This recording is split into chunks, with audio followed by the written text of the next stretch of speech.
Magandang umaga sa inyo mga kamanok. For today's video ay mag-update tayo sa ating alaga. Wait lang, balikan ko kayo. So eto na mga kamanok ang naging update sa ating DIY incubator.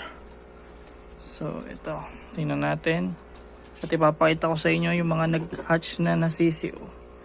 Yan, may mga bagong salong na tayo dyan nung March 8. Yan. May number yan. And then papakita ko sa inyo yung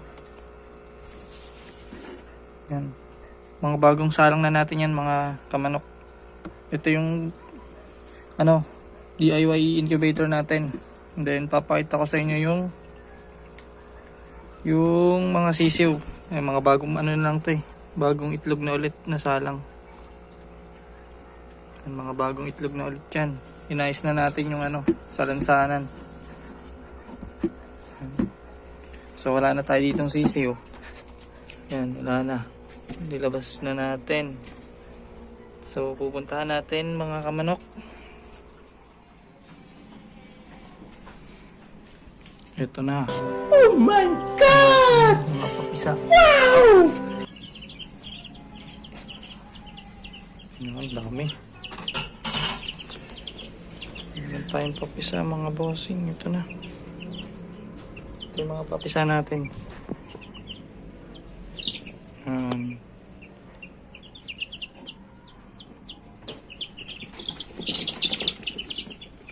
Malalakas sila, mas sigla. Ito lang mga bossing at matilis ulit tayo. Ito ang init. Ito ang init dito mga boss. Ito ay nasa 13 na sisiw nating napisa. Hindi pa natin alam kung ilan ang tandang at saka inahin. Iniilawan natin yung paggabi. Ayan mga sisiw. Yan, may malalaki na. Ito yung mga nauna.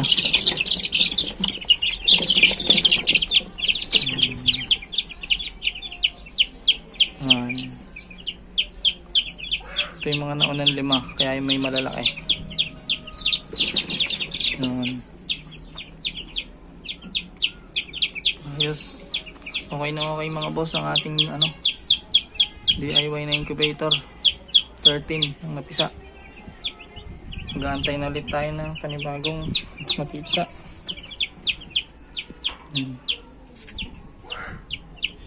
Ayos na ayos mga boss. Effective ang ating DIY na incubator. Mga healthy naman yung mga sisiw. Binababaran lang natin sila ng patuka. Tapos yung gamit nating bedding sa yung risal natin, araw-araw natin pinapalitan. Tapos yung painom natin ngayon ay Primoxil. Kasi nandito na sila sa labas. Primoxil. Kanina binigyan natin yun. Ganda ng mga sisiw natin mga boss. Tayo na lang natin magsilaki yan itong mga to. Okay yung ating DIY mga boss na incubator. Ito nga pala mga boss, binubuhay lang natin ang ilaw kapag 5 PM na ng hapon. 5 PM para makatuka pa rin sila sa gabi at hindi sila malamigan. Nire-repelan natin yung kanilang patukaan pag hapon na. Pati yung tubigan natin mamayang hapon papalitan natin ng plain water lang. Wala na tayong bibigay na vitamins. Bukas na tayo magbibigay ulit ng umaga. 3 patukaan yan. Para mabilis silang lumaki. Hindi pa lang natin sila mababa sa lupa kasi wala tayong mapaglagyan. Gagawa pa tayo. Ito yung lagay nila. Yung folding. DIY na folding. DIY na folding. Hiniram ko lang yan. Nanghiram lang muna tayo ng lagayan kasi wala pa tayong lagayan mga boss. Ipapainit sila. Hindi natin pwede ngayang walang bantay.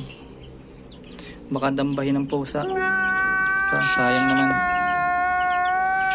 Yan. Mga boss, sa mga nag-aantay ng update sa ating DIY na incubator. Ito na yung ating mga papisa mga boss. Malalakas, masigla. Sana yung palaki natin silang lahat nang walang namamatay. Yan mga bossing. Ayos na ayos.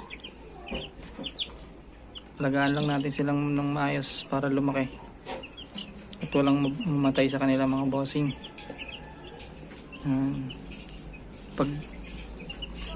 Pag nag 1,000 subscribers na tayo mga boss, magpaparapol tayo.